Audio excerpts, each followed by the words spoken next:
Bonjour à tous, merci beaucoup d'être venus. Nous allons aborder donc ce cycle de conférences à Vichy. Et cette première conférence, nous allons parler des micropolluants. Précisément, comment réduire les rejets de micropolluants dans un réseau d'assainissement en agissant à l'échelle d'une collectivité. Pour en parler avec moi, Maxime Pommiès. Bonjour Maxime. Bonjour. Chef de projet Lumiostra, ville et Eurométropole de Strasbourg. Alors, vous allez nous présenter une étude qui est toujours en cours. Les résultats, la restitution, ça sera lors du prochain cyclo, chez vous, Exactement. à Strasbourg, à domicile. Cette étude s'appelle Lumiostra, c'est-à-dire la lutte contre les micropolluants dans les eaux urbaines de Strasbourg. Vous allez nous présenter cette étude en 3 grands volets, le contexte, le projet en lui-même, 2015-2019, et la démarche avec le diagnostic et le test. Je vous laisse la parole. Tout à fait. Merci beaucoup pour cette introduction. Donc, le projet Lumio, on va rentrer directement dans le vif du sujet. Comment on s'est attaché à mener et à établir une démarche à l'échelle de la collectivité pour réduire les micropolluants dans le réseau d'assainissement. Alors, un petit élément de définition pour qu'aussi qu'on parte sur la même compréhension du terme micropolluant. Il n'y a pas de définition en fait réglementaire, officielle, mais tout le monde s'entend dans la communauté à dire qu'un micropolluant, c'est une substance organique ou métallique qui, même à une faible concentration, de l'ordre de microgrammes, voire même du nanogramme par litre, peut être toxique pour les écosystèmes et ou l'homme.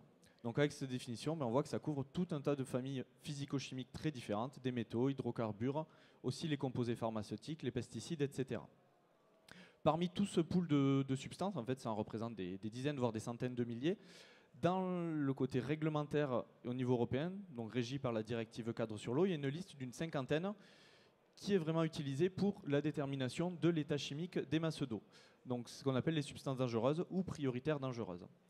Alors on a entendu parler dans les médias de plus en plus ces dernières années de certains exemples de micropolluants, souvent d'ailleurs avec le terme perturbateur endocrinien, qui sont une partie des micropolluants.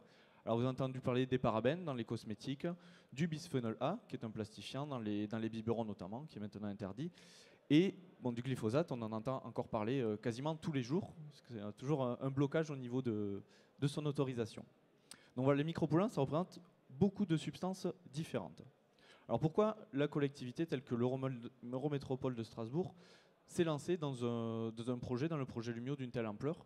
Alors déjà pour répondre à des enjeux environnementaux, donc l'objectif c'est déjà de réduire l'empreinte environnementale de la collectivité et donc du milieu urbain, notamment pour préserver la ressource en eau. Alors à Strasbourg on a de la chance, on est au-dessus de la plus grande nappe phréatique d'Europe.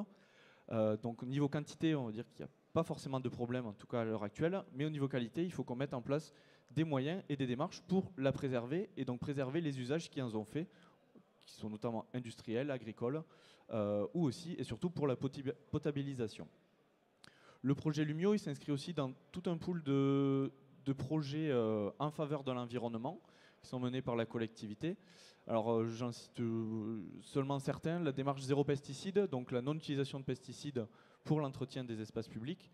Alors ça c'est obligatoire maintenant depuis la loi Labbé, depuis le 1er janvier 2017.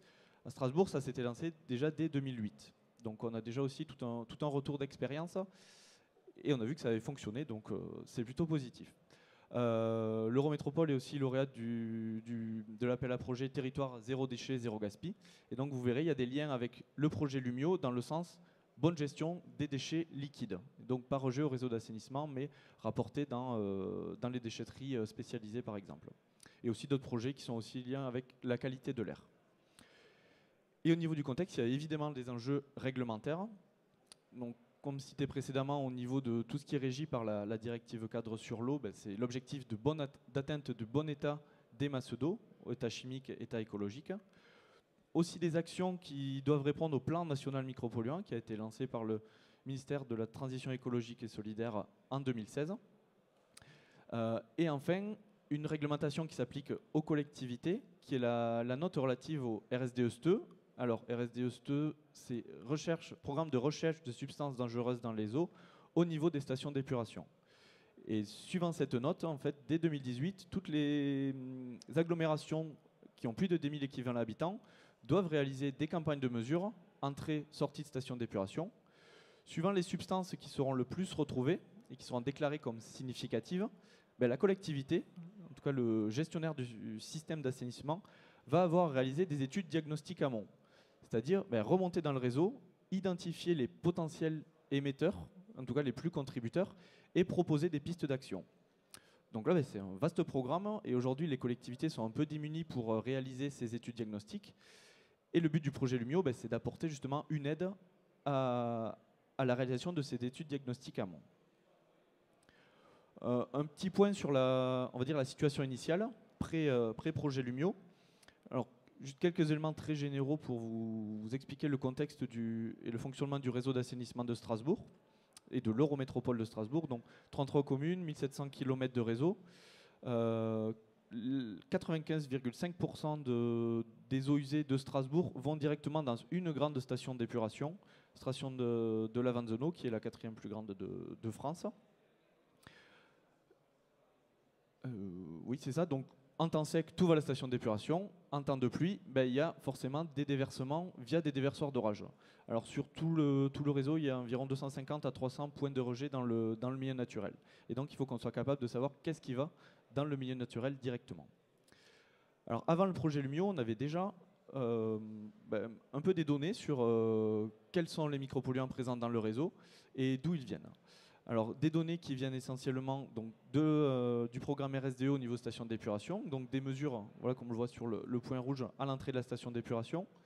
Ensuite, des mesures qu'on a réalisées dans une vingtaine de points stratégiques du réseau d'assainissement et des données qui viennent aussi, surtout, des rejets des industriels. Donc, certains qui ont été ciblés comme étant ICPE, donc installation classée pour l'environnement, dans aussi le programme RSDE qui est dévolu aux industriels, et sur une vingtaine aussi d'industriels conventionnés qui ont une autosurveillance à faire sur une certaine liste de micropolluants. Donc on a déjà des données. Par contre, on s'est aperçu qu'avec ces données, on avait seulement une image partielle de la réalité. On avait beaucoup de difficultés, notamment avec les points de mesure dans le réseau d'assainissement, à remonter aux principaux contributeurs. Et en fait, toutes les collectivités qui réalisent aussi ces suivis dans le réseau sont confrontées aux mêmes difficultés, n'arrivent pas à remonter aux sources principales. Et aussi une question qu'on se pose toujours, c'est quels sont finalement les micropolluants qui sont les plus pertinents à suivre et sur lesquels il faut agir par la suite. Là, c'était historiquement, on avait des listes qu'on avait établies plutôt par expérience, mais l'idée, ça serait d'établir cette liste de manière plus précise avec des critères plus stricts et plus pertinents vis-à-vis de la pollution des eaux et de l'impact sur l'environnement. Alors pourquoi on est confronté à toutes ces difficultés? Si on se replace vraiment à l'échelle d'une grande collectivité, qui dit micropolluants, en fait, c'est du coup deux idées. C'est multiplicité des substances, comme on l'a dit, des dizaines de milliers de substances, et multiplicité des sources. Donc ces sources sur une agglomération, elles sont très nombreuses, très disséminées et aussi très différentes. Donc elles ont des rejets, les principales sources que j'ai renotées sur la diapo, les hôpitaux, les industries, les artisans, les particuliers, les eaux pluviales qui rentrent dans le réseau d'assainissement, et également l'agriculture. Donc là sur la diapo, je l'ai grisé parce que pour notre cas, on n'a pas de rejet agricole dans notre réseau, mais sur certaines agglomérations ou d'autres secteurs plus ruraux, c'est forcément le cas.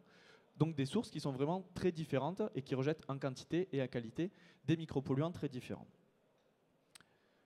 Au niveau de, si on se replace, donc, comme je l'ai dit, au niveau de l'agglo, donc au niveau du système d'assainissement, le gestionnaire du système, la collectivité, a deux leviers d'action. Le premier, c'est se placer en aval à la station d'épuration et améliorer l'élimination à la station d'épuration. Donc ça implique de mettre en place des procédés spécifiques aux micropolluants. C'est ce qui est fait en Suisse, par exemple. Toutes les stations de plus de 10 000 équivalents habitants sont en train d'être équipées avec des procédés de finition, enfin des procédés complémentaires, charbon actif, ozonation. Ça a une efficacité certaine, pas parfaite, et aussi forcément ça coûte cher. La volonté en France et le choix qui a été fait, c'est plus de se tourner vers un autre levier qui est la réduction à la source. Donc c'est aller en amont et les micropolluants qu'on ne rejette pas, c'est ceux qu'on n'a pas à traiter à la station d'épuration et qu'on ne retrouve pas dans l'environnement. Mais pour faire de la réduction à la source, comme vous l'avez vu, la problématique est très vaste. Ça nécessite de savoir vers où se diriger, donc prioriser les actions et d'être capable de proposer des solutions aux différents émetteurs. Dans ce contexte-là et avec cet objectif, on s'est lancé dans la démarche du projet Lumio. Donc, comme Karine nous l'a dit tout à l'heure, lutte contre les micropolluants dans les eaux urbaines à Strasbourg. Débuté en 2015, c'est un projet qui se terminera fin 2018, début 2019. Pour réaliser ce projet, on a adopté une approche collaborative et on s'est entouré de 7 autres partenaires extérieurs, partenaires publics, partenaires privés, qui permettent en fait de croiser des compétences différentes, des approches différentes et des expériences différentes. Donc dans le but d'être vraiment très constructif et de balayer toute la problématique.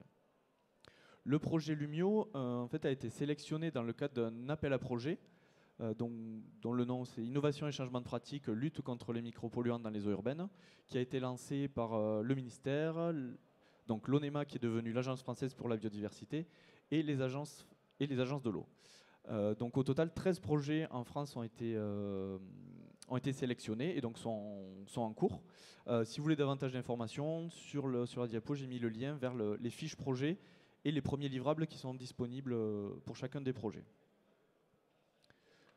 Une diapo pour vous expliquer la démarche, donc une démarche en 3 temps, pour synthétiser. Une première partie, vraiment du diagnostic. Donc là, on travaille sur l'échelle de l'agglomération avec de la communauté de l'Eurométropole, les industriels, les artisans, les particuliers, les eaux pluviales. Donc on s'intéresse vraiment à ces 4 grandes sources. L'idée, c'est de mieux connaître leurs rejets, de manière à, d'une part, identifier les zones les plus émettrices sur le territoire de l'Eurométropole, d'identifier les sources les plus émettrices, donc les principaux contributeurs de telle ou telle substance, et d'identifier les milieux récepteurs les plus impactés, notamment par les déversements des déversoirs d'orage. Donc une partie diagnostique, ensuite une partie plus opérationnelle de test de solutions. Donc on teste des solutions, c'est chez chacun des 4 types de sources. D'une part, des solutions liées au changement de pratique. Donc là, c'est utiliser des produits plus respectueux de l'environnement ou utiliser des techniques différentes. Et d'autre part, des solutions liées à des procédés de traitement. Donc c'est mettre en place des procédés de traitement avant le rejet au réseau d'assainissement. Donc ce qu'on met en place, ça, chez les industriels, les artisans et pour les eaux pluviales. Donc 2 approches qui sont combinées et qu'on teste dans des conditions réelles chez des volontaires. Troisième partie, c'est la partie évaluation. Donc chacune des solutions qu'on aura testées, le but c'est de l'évaluer. Alors sur le plan technique, est-ce que c'est efficace vis-à-vis des micropolluants ? Voilà. Est-ce que sur le plan aussi économique, combien ça coûte ? Quels mécanismes de subvention éventuels peuvent être mis en place ? Et aussi, et ça c'est aussi une nouveauté dans les 13 projets de l'appel à projet, une dimension sociologique. Donc c'est voir est-ce que c'est facilement accepté ou non par l'utilisateur de la solution. Donc là il y a toute une volet sciences sociales qui est intégrée au projet. L'idée à la fin du projet, c'est d'avoir une boîte à outils qui sera à disposition de la collectivité et dans laquelle on pourra piocher pour mettre en face de telle ou telle situation, mettre telle ou telle solution en place. Et de pouvoir accompagner sa mise en place par la suite. Donc là, je vous ai illustré dans un premier temps la partie diagnostic, donc l'outil qu'on met en place de diagnostic, et ensuite illustrer la partie 2 de test de solution. Alors, la partie diagnostic, concrètement, elle se traduit par la conception d'un outil de priorisation cartographique. Alors pour la conception de cet outil, on n'est pas parti de rien. On a eu un prérequis, c'est tout ce qu'on a établi à l'Eurométropole dans le cadre du schéma directeur d'assainissement. Donc en gros, on avait déjà une modélisation du fonctionnement du réseau d'assainissement, donc le devenir des eaux usées, tout au long des 1700 km de conduite jusqu'à la station d'épuration et via les déversoirs d'orage. Avec Lumio, on ajoute en fait 2 modules. On regarde qu'est-ce qui rentre en tant que micropolluant dans le réseau d'assainissement et qu'est-ce qui en sort vers le milieu naturel. Donc ce qui rentre, on a fonctionné de la manière suivante. On a pris notre territoire, on l'a découpé en petits bassins versants d'assainissement, donc il y en a à peu près 750. Et on a répertorié les industriels sur chaque zone, donc les industriels, les artisans, le nombre de particuliers et les volumes de pluviales qui rentrent pendant les pluies. Grâce à la biblio à des mesures, on a associé à chaque émetteur une émission, donc quelque chose qui se rapproche d'un flux, donc le kilogramme d'alu ou de zinc qui rentre par an dans le réseau d'assainissement à cet endroit. Donc ça nous permet de voir ce qui rentre dans le réseau d'assainissement. Grâce à la modélisation du réseau d'assainissement qu'on avait, on sait comment les volumes et les micropolluants se comportent et vers où ils vont en temps sec et en temps de pluie. Et on a regardé ensuite aussi au niveau des rejets via les déversoirs d'orage dans les rivières et dans les milieux récepteurs, quelles étaient la capacité de ces milieux récepteurs à accepter les pollutions qu'ils reçoivent en temps de pluie via les déversoirs d'orage. Donc là, cette acceptabilité, elle est surtout liée aux caractéristiques physiques du milieu. Plus le milieu est grand, plus il a une capacité de dilution importante et donc capacité à absorber entre guillemets une pollution importante. Mais on a aussi rajouté des facteurs pour prioriser ces milieux. Par exemple, s'ils sont situés dans une trame verte, trame bleue, s'il y a une zone de baignade à proximité, etc., etc. Quelques exemples de résultats de cet outil de diagnostic. Comme j'ai dit, le premier objectif, c'était d'identifier les zones les plus émettrices en micropolluants. Donc cette carte, ça reprend, on a sommé toutes les émissions de micropolluants sur chaque zone. Donc là, justement, vous voyez tout le découpage en bassin versant d'assainissement qu'on a réalisé. Et les zones qui sortent en rouge, c'est celles où il y a le plus d'émissions de somme de micropolluants. Donc on peut avoir la carte globale pour une liste globale de micropolluants, mais après on peut regarder substance par substance où est-ce qu'il y a le plus d'émissions. Donc ça nous permet de cibler certains émetteurs et de pouvoir trouver, les identifier et d'aller vers eux pour établir une démarche de réduction. Une deuxième illustration des résultats qu'on peut avoir, c'est par exemple si on se place à l'entrée de la station d'épuration, on mesure une telle concentration en plomb, grâce à l'outil, on peut savoir quelles sont les contributions des domestiques, du ruissellement des eaux pluviales et des établissements industriels et artisanaux. Donc là, pour le plomb, par exemple, c'est les établissements industriels et artisanaux qui contribuent à plus de la moitié du plomb qu'on retrouve en entrée de la station d'épuration. Et pour cette substance, la partie domestique est très faible. Pour d'autres substances, c'est pas du tout le cas. Par exemple, si on prend les médicaments, c'est la partie domestique qui prend le pas sur la partie ruissellement, ça, normalement oui, et sur la partie industrielle. Alors juste un petit bémol, on peut dire ça. Les sorties et les cartes qu'on a à la fin, elles dépendent forcément de la qualité des données qu'on a en entrée. Donc si on n'a pas de données sur tel ou tel micropolluant, on n'arrivera pas à mettre en valeur la contribution de tel ou tel émetteur. Donc il faut toujours avoir en tête ça quand on regarde des données, des résultats sur les micropolluants. Une dernière carte rapide sur la priorisation des milieux récepteurs. Alors si on voit à peu près clairement, en fait, donc c'est une partie du réseau de rivières de Strasbourg, et chaque point représente un point de rejet, donc un déversoir d'orage. Et donc on a comparé la quantité de pollution qui est rejetée, enfin de micropolluants rejetés au niveau de ce point de rejet, par rapport à la capacité à accepter cette pollution que le milieu récepteur a. Et donc là, ça nous permet de hiérarchiser. En gros, là où il y a le plus de pollution rejetée et la rivière est la plus petite, donc elle a moins de pouvoir de dilution, c'est un point de rejet, un milieu récepteur qu'on met dans le priorité 1. Et là où on a un point rouge, on est capable ensuite de remonter au bassin versant et aux émetteurs qui ont contribué à ce point de rejet. Maintenant, quelques illustrations de la partie opérationnelle avec les 4 différents types de sources. Premier volet, le volet artisanal. Dans le cadre du projet, on a décidé de travailler avec 4 métiers différents. On a visé les artisans, les métiers qui étaient d'une part le plus représentés sur le territoire de l'Eurométropole. Bon, ça doit être peu ou prou la même chose sur beaucoup d'autres territoires. Et les métiers qui utilisent des produits chimiques, donc potentiellement ont des rejets en micropolluants dans le réseau d'assainissement. Ça nous a permis d'identifier les peintres en bâtiment, les garages automobiles, les menuisiers et les coiffeurs. Chez chacun de ces métiers, on a testé d'une part des procédés de traitement et d'autre part des produits de substitution. L'idée, c'est d'évaluer à chaque fois l'efficacité sur la rétention des micropolluants des procédés, essentiellement des procédés de traitement, et de voir aussi si par exemple, si je prends le peinture en bâtiment, c'est un procédé de nettoyage de rouleaux et de pinceaux. C'est un peu la même chose pour l'aspect menuisier. C'est aussi de voir si c'est efficace sur les micropolluants et si l'outil est bien lavé à la fin. Parce que c'est aussi ce qui intéresse l'artisan lui-même dans son travail au jour le jour. Et on évalue également l'acceptabilité, s'il trouve que c'est facilement mis en place, c'est facile à mettre en place dans le cadre du travail des salariés. Est-ce qu'il y a voilà, un impact sur l'organisation du travail et au niveau des coûts, est-ce que ça coûte très cher ou non? Et est-ce qu'il y a des mécanismes de subvention qui peuvent déjà être sollicités auprès de l'agence de l'eau? Alors là, aujourd'hui, j'ai illustré uniquement la partie peintre en bâtiment et garagiste. Alors concrètement, de manière opérationnelle, dans chaque métier, on a réussi à travailler avec 3 artisans volontaires chez qui on a mis en place des procédés de traitement et des produits de substitution et qu'ils ont testés pendant plusieurs semaines, voire plusieurs mois.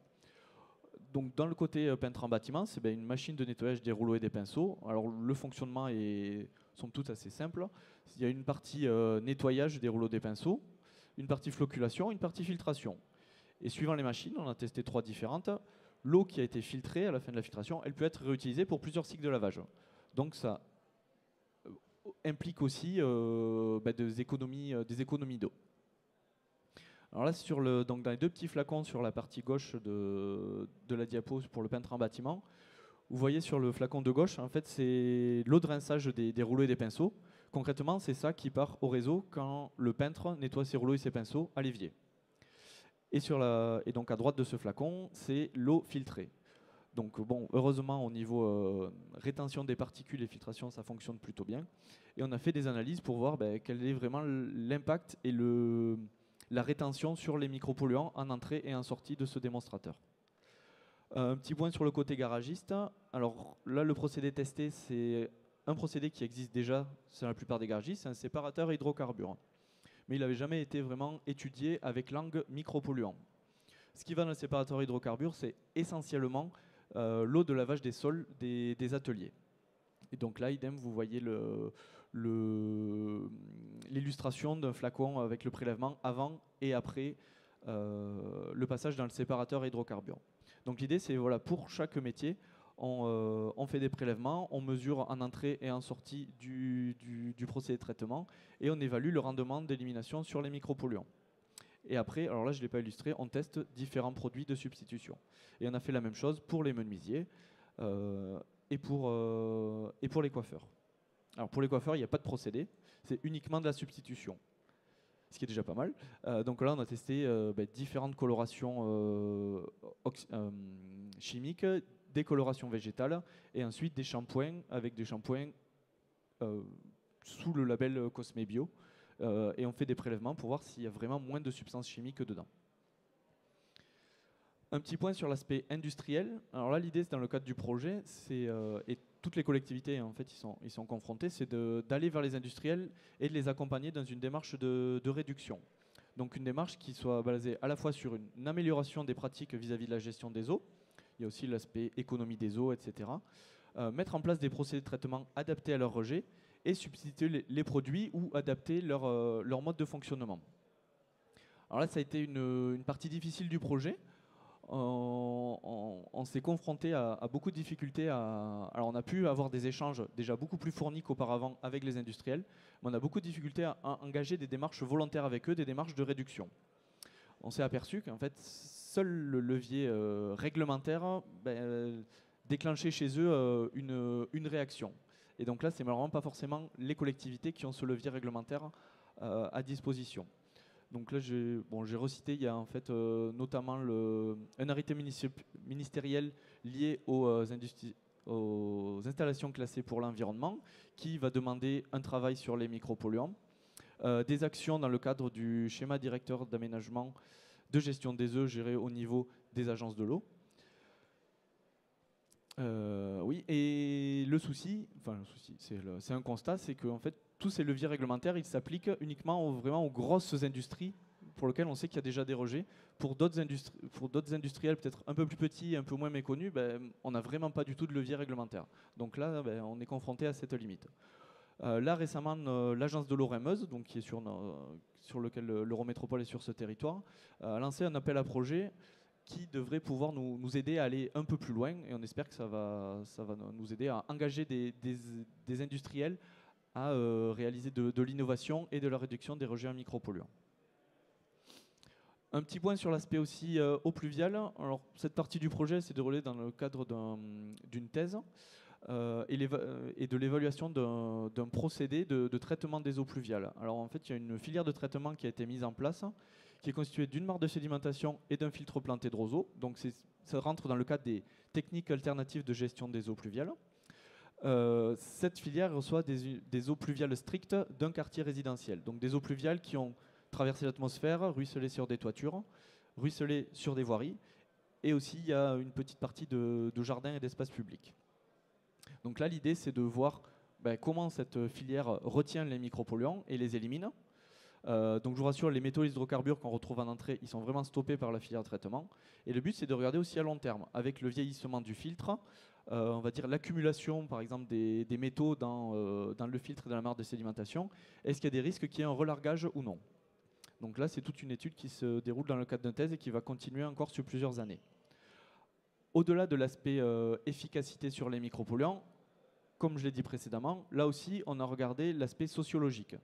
Donc cette filière, elle a été mise en place au sein d'un quartier. Enfin, voilà, il y a des habitations à proximité. Et le but, ça a été de voir, est-ce que c'est accepté ou non? Est-ce que les gens ont compris l'intérêt de mettre en place cette filière de traitement? Bon, globalement, les riverains sont tout à fait OK. Ils n'ont pas forcément bien saisi à quoi servait cette filière de traitement. Donc on sait qu'en tant que collectivité, il va falloir qu'on fasse aussi plus de sensibilisation, de communication. Par contre, ils sont vraiment satisfaits de l'aspect biodiversité qui est revenu sur ce site, qui était plus ou moins une décharge avant. Donc bon, il y a quand même eu un gain sur le environnemental et esthétique sur le site. Dernier point sur l'aspect des particuliers. Alors on est parti de plusieurs constats qui étaient faits dans la bibliographie. Là, je ne vais pas forcément vous apprendre grand-chose. C'est au niveau le devenir des eaux usées. Quand on pose la question des gens, mais il y en a beaucoup qui ne savent pas ce que ça devient après avoir s'être écoulé dans l'évier ou qu'on ait tiré la chasse d'eau. Il y a encore, souvent on dit 30 à 50% des gens qui pensent que les eaux usées, elles sont traitées et elles reviennent au robinet. Et ça, c'est des chiffres qui malheureusement ne baissent pas avec les années et avec toutes les sensibilisations qu'on essaye de faire. Le terme micropolluant, les gens ne voient pas vraiment ce qu'il y a derrière. Dans les médias, on entend plus parler de substances chimiques, de perturbateurs endocriniens, mais pas forcément du terme micropolluant qui est beaucoup plus global. Et ce qui ressort aussi de manière forte, c'est que les gens, en tant que particuliers, n'ont pas le sentiment d'être responsables de la pollution qu'on retrouve dans les milieux aquatiques. En fait, ce qui ressort, c'est que les responsables, c'est les industriels, les agriculteurs. Et les domestiques, en fait, pour eux, ne polluent pas. Pour aller plus loin que ces constatations, on a réalisé une enquête sociologique un peu sur comment les gens se représentent leurs eaux usées, ce qu'on appelle le tout à l'égout, et qu'il ne faudrait plus appeler le tout à l'égout, et leurs pratiques et leur utilisation de produits qui contiennent des micropolluants à la maison. Donc ces produits, c'est les produits ménagers, les produits de bricolage, les peintures, les huiles, autres, les produits phytosanitaires, les médicaments, parce qu'on a aussi beaucoup de rejets en médicaments, puisque la plupart des médicaments, beaucoup de médicaments qu'on prend, il y a une bonne partie qui traverse notre corps et qui finit directement dans les toilettes. Et l'aspect aussi cosmétique. Donc, si vous voulez des infos davantage sur cette enquête, le livrable est disponible sur le site de l'Agence française pour la diversité, et après je pourrais vous le transmettre aussi. J'ai juste repris pour aujourd'hui quelques conclusions qui me paraissaient intéressantes. Alors, en fait, ce qui ressort, c'est que les gens n'ont pas conscience du danger des produits. Même les produits ménagers, avec les logos de danger, les pictogrammes derrière, pour eux, ils ne sont pas dangereux pour eux, et encore moins pour l'environnement. Ils se disent tout bêtement, et c'est logique, si on nous les vend, c'est qu'ils ne sont pas dangereux. Et idem pour les cosmétiques. On a aussi vu que ce qui déclenchait les prises de conscience et les changements de pratique, c'était surtout l'aspect santé, donc sa propre santé, et économie, et que l'aspect environnemental était loin derrière. Donc là, ça implique que quand on veut communiquer, si on veut parler de l'aspect environnemental, il ne faut pas parler de l'aspect environnemental tout seul. Il faut aussi inclure l'aspect santé et économie. Et enfin, on leur a proposé différents types de solutions et on leur a demandé est-ce que vous pensez que ce sera efficace et est-ce que c'est envisageable?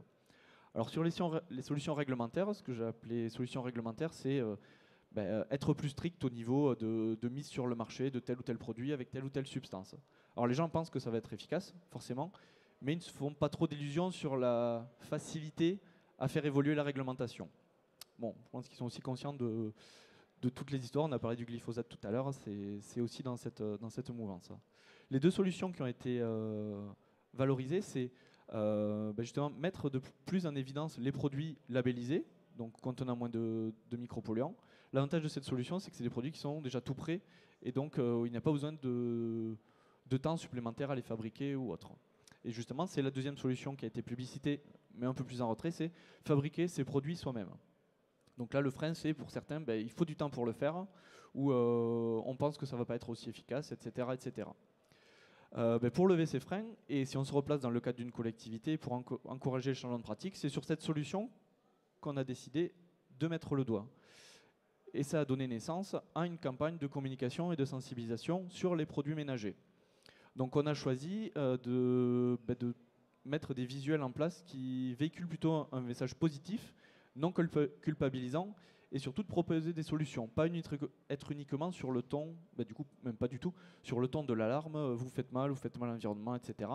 Parce qu'il y a déjà beaucoup de ces messages qui sont dans notre environnement visuel aujourd'hui, mais plutôt d'être dans le apporteur de solutions, donc dire comment on fabrique ces produits ménagers.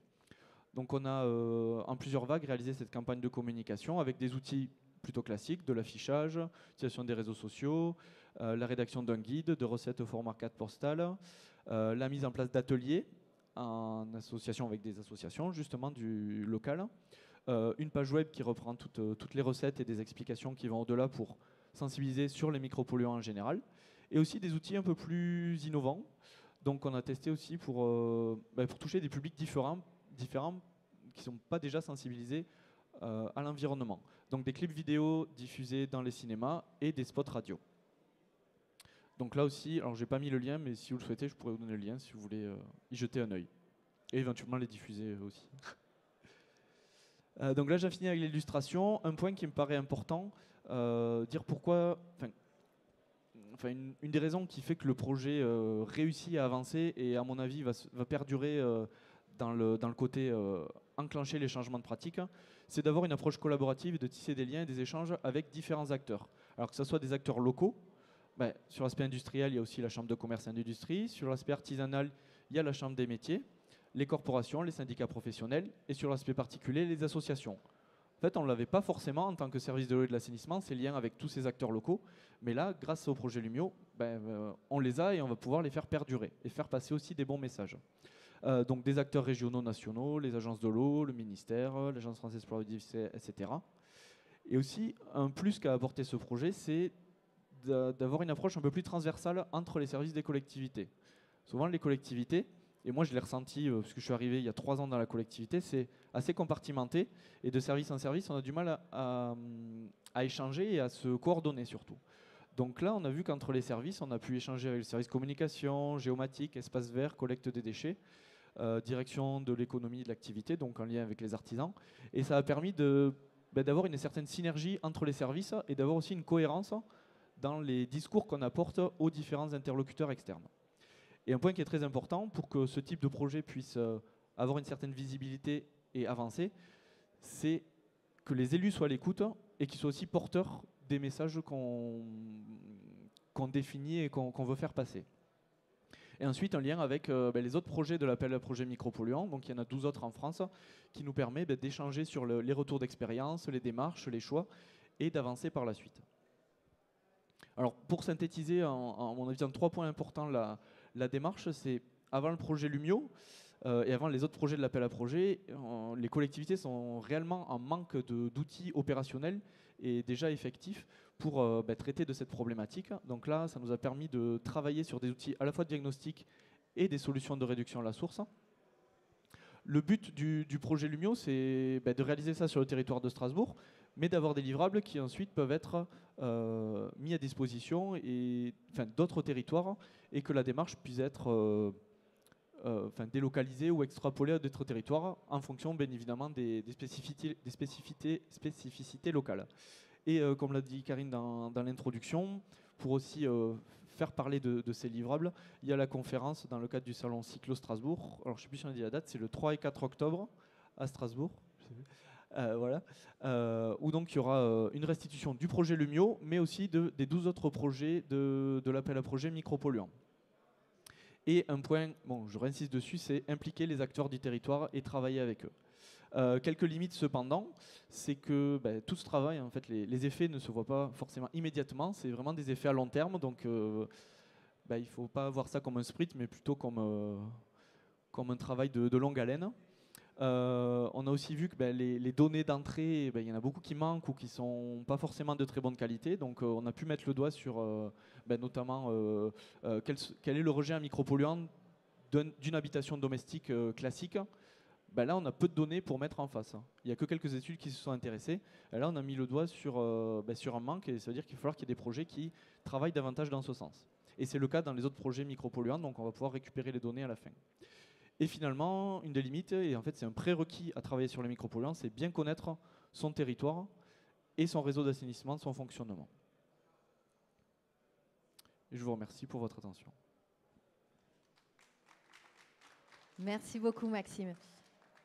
Alors je suis sûre que vous avez plein de questions. Moi j'en ai quelques-unes, sinon je suis à votre disposition pour vous passer le micro, il suffit de lever la main. Bon, je vais me lancer alors en premier. Maxime, on a beaucoup parlé de cette étude. Les résultats opérationnels de cette étude, ils seront consultables quand, comment, par tous, comment on va pouvoir faire? Oui, alors il va y avoir deux niveaux de résultats. Il y a les livrables qui sont produits par le projet Lumio et les différents projets. Alors eux, ils sont mis à disposition sur le site de l'Agence française de la biodiversité au fur et à mesure de leur finalisation. Donc là, il y en a déjà qui sont disponibles sur le site et on va dire fin 2018, début 2019, quasi l'ensemble des livrables publics seront à disposition, donc par tout le monde. Et en plus, là, il y a un petit bonus, c'est des livrables interprojets, donc qui vont permettre de croiser les résultats des différents projets. Donc là, ça demandera un peu plus de rédaction et du travail de la part notamment de l'AFB et des agences de l'eau, et sans doute de nous aussi. Voilà. On ne peut pas y couper. Là, ça sera disponible fin 2019. Alors, on a beaucoup parlé du rôle des différents acteurs. Il y a le rôle aussi de la collectivité. Comment elle peut, en quelque sorte, être éco-exemplaire dans ces différents services?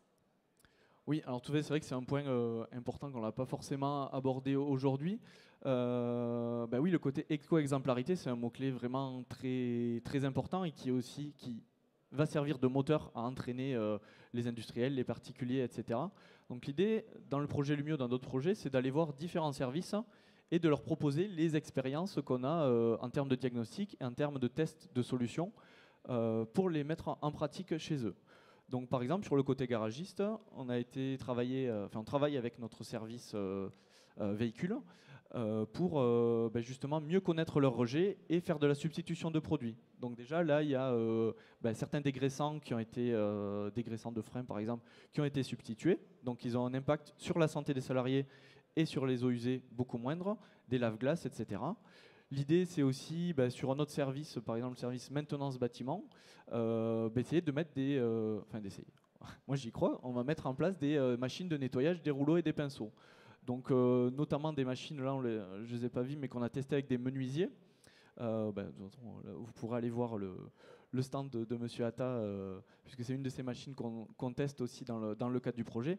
Et l'idée, c'est de mettre en place ce type de machine dans nos services de la collectivité, de manière à montrer l'exemple. Alors ça peut être vraiment une utilisation par les agents de l'Eurométropole, mais aussi ça peut nous permettre de faire venir les artisans et de leur montrer, voyez, ça existe, ça marche, on en est content. Voilà, vous n'avez plus qu'à prendre exemple. Et le deuxième levier qu'on peut actionner, c'est le levier des marchés publics.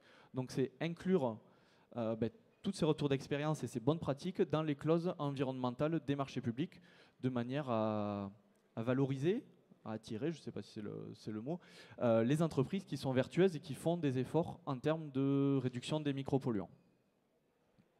Alors, on a parlé de l'action des collectivités pour être éco-responsables.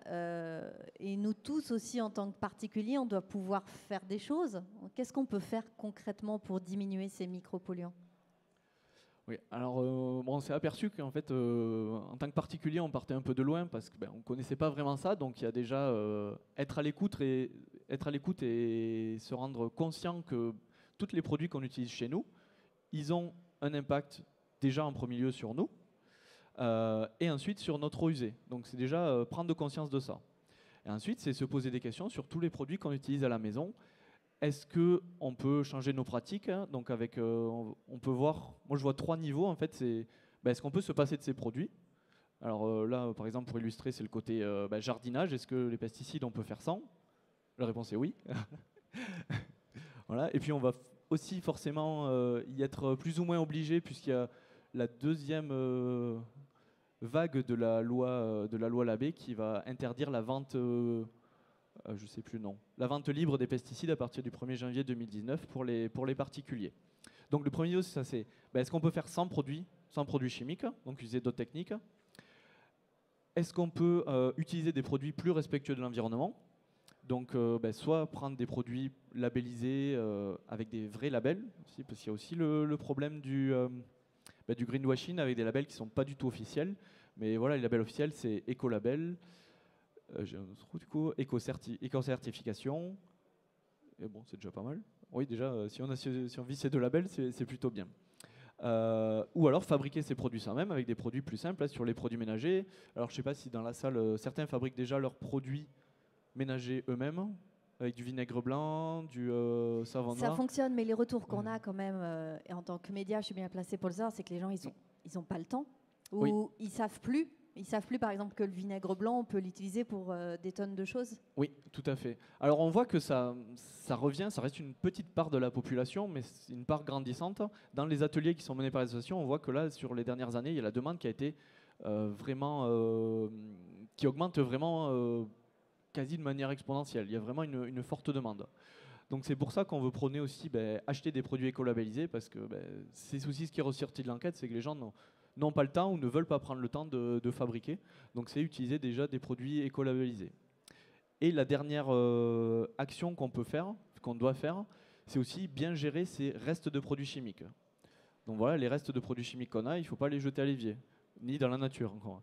Il faut les ramener dans une filière spécialisée. Donc les déchetteries, alors je ne sais pas comment c'est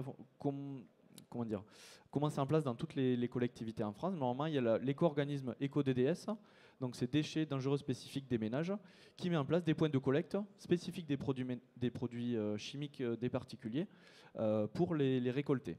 Alors, suivant les collectivités, c'est intégré dans les déchetteries municipales, ou alors c'est des points spécifiques. Et aussi, il y a ces points de collecte, ces filières, et sur l'aspect médicamenteux, il y a aussi rapporter ces médicaments non utilisés en pharmacie. Alors la plupart du temps, les médicaments cachés, enfin en forme de cachet, les gens les jettent plutôt à la poubelle, mais tout ce qui est sirop, etc., là, ils peuvent les jeter directement dans l'évier. Donc tout ça, on peut faire l'effort, ça coûte vraiment pas grand-chose, enfin pour le coup, ça coûte rien, de ramener ces médicaments non utilisés dans les pharmacies, qui sont censés toutes les reprendre. C'est pas forcément toujours le cas, mais dans la réglementation, elles doivent les reprendre. Donc on est aussi sur une évolution du comportement des particuliers, mais aussi, par exemple, quand on parle du cas des médicaments, des pharmacies, parce que c'est vrai qu'il y a de nombreuses pharmacies, on arrive avec notre sac de médicaments rapportés et ils ne veulent pas les reprendre. Donc c'est toute une éducation globale pour que chacun soit conscient de ce mot, c'est vrai qu'il est assez peu employé, micropolluant. Oui, tout à fait. C'est vrai que l'aspect pharmacie, par exemple, nous, en tant que collectivité, on n'a pas du tout de lien avec eux. C'est une des pistes d'action qu'on souhaite en mettre en place dans les prochains mois, c'est discuter avec les organisations, les ordres de pharmaciens, ordres des médecins, pour aussi les sensibiliser à ça et à la bonne gestion de ces médicaments. Après, de manière plus nationale, dans le cadre du plan national micropolluant, il y a plusieurs actions qui sont vraiment spécifiques aux médicaments. Donc là, on espère que ce qui viendra de ce plan national micropolluant, on pourra le remettre en place sur les différentes collectivités. Il y a par exemple une étude, alors vous en avez peut-être entendu parler, c'est la dispensation à l'unité de certains antibiotiques. Donc une étude qui a été faite avec une quarantaine de pharmacies et qui au final, les résultats s'avèrent assez positifs en termes de satisfaction et des pharmaciens et des patients. Donc il y a aussi beaucoup d'autres actions. Il y a notamment un projet qui s'appelle le projet Relact, qui est situé plutôt en territoire Rhône-Alpes, qui s'intéresse exclusivement au changement de pratique sur les médicaments. Et nous, dans le cadre du projet Lumio, on attend le résultat, vraiment, parce que eux, ça a été vraiment leur cœur de cible, les micropolluants, pour pouvoir se servir de leur retour d'expérience et mettre en place les outils aussi de sensibilisation. Ils ont fait des vidéos, par exemple, très didactiques et très efficaces, je trouve, sur l'aspect changement de pratique sur les médicaments, en y intégrant à la fois les spectateurs, les spectateurs médecins, pharmaciens, patients, mais aussi constructeurs de stations d'épuration, élus, etc.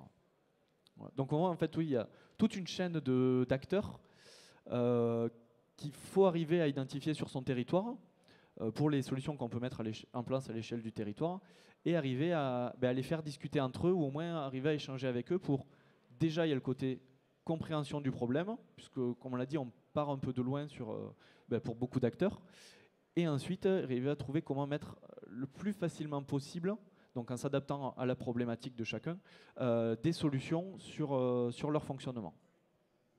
Merci beaucoup Maxime. Est-ce que vous avez une question à ajouter aux miennes? Oui, j'arrive. Bonjour, Benoît Guillen, EnviroPlus. Moi j'ai une question. En tant que porteur du projet et patron de ce magnifique projet, quel est les micropolluants qui vous ont le plus étonné, ou que vous ne vous attendiez pas à retrouver? Et qu'est-ce qui est le plus, en synthèse aujourd'hui, quand vous regardez ce projet-là, la façon dont vous l'avez conduite, qu'est-ce qui est le plus surprenant, le plus inattendu, le plus fou, et pour lequel il faudrait éventuellement s'inquiéter et que vous n'aviez pas imaginé au début? Enfin, c'est le décalage entre la perception théorique et la vision et la remontée de l'étude. Alors, c'est vrai, il y a une chose que je n'ai pas précisée. Dans le cadre du projet Lumio, on a établi une liste priorisée dans le cadre du projet de 130 micropolluants environ. Alors, ce qu'on retrouve en majorité dans les eaux usées, c'est des métaux. Bon, là, pour le coup, c'est pas forcément inattendu, avec des concentrations très élevées. Et en numéro 2, alors si je parle de manière plus générale, là sans le projet Lumio, c'est, puisqu'on n'a pas trop regardé, c'est les composés pharmaceutiques, la famille la plus présente dans les eaux usées. Alors je ne sais pas si on peut dire que c'est inattendu ou non, en tout cas ça veut dire que dans le futur c'est quelque chose sur lequel il va falloir travailler. Ce qui est inattendu, bon mais ça on le voit depuis déjà plusieurs années, c'est qu'on retrouve beaucoup de pesticides dans les eaux usées. Même dans les agglomérations pour lesquelles le zéro pesticide est en place depuis des années. Donc ça veut dire que l'émetteur, c'est davantage le particulier. Ce qui est le plus inattendu, c'est que certains pesticides qui sont interdits depuis X années se retrouvent encore quasiment dans toutes les eaux usées. Alors la question, c'est d'où ils viennent. Alors est-ce que c'est des vieux stocks au fond de la cave qui sont encore utilisés, ou est-ce que c'est certains des sédiments ou des relargages petit à petit de ces substances dans les eaux usées? Bon, je pense qu'on retrouve aussi les mêmes choses dans les cours d'eau. Voilà, donc là on ne sait pas forcément comment on va pouvoir agir, puisque c'est déjà des substances interdites. On ne sait pas trop comment on va pouvoir agir sur ça. Alors ça, c'est voilà en termes d'inattendu. Ce qu'on retrouve beaucoup, tout est relatif quand on dit beaucoup, hein, c'est des phtalates, donc tout ce qui est plastifiant, notamment le DEHP. Et ça, on en retrouve beaucoup, et ça vient en fait et des industriels, et des artisans, et de nous. En fait, les phtalates, il y en a partout dans tous nos objets, hein. Donc là, ça voudra dire aussi qu'il va falloir travailler avec tous les émetteurs pour essayer de changer ça, même si ce ne sera pas forcément facile, puisque c'est dans nos objets du quotidien, et en fait, on ne maîtrise pas forcément, on maîtrise pas ce qu'on a dans nos objets du quotidien. Après, en termes d'inattendu, bon, je sais pas. Moi, je m'attendais déjà à trouver beaucoup de choses, hein, donc je n'ai pas forcément été surpris. Mais voilà, je pense qu'il y a beaucoup de médicaments qu'on retrouve, donc de médicaments différents. Et il y a voilà, tout ce qui est plastifiant et tout ce qui est issu de certains solvants, notamment une famille qui s'appelle les alkylphénols, qu'on retrouve aussi dans quasiment toutes les eaux usées en fait de France. Voilà. Je ne sais pas si je réponds à la question. Après, Merci beaucoup. Est-ce qu'il y a une autre question?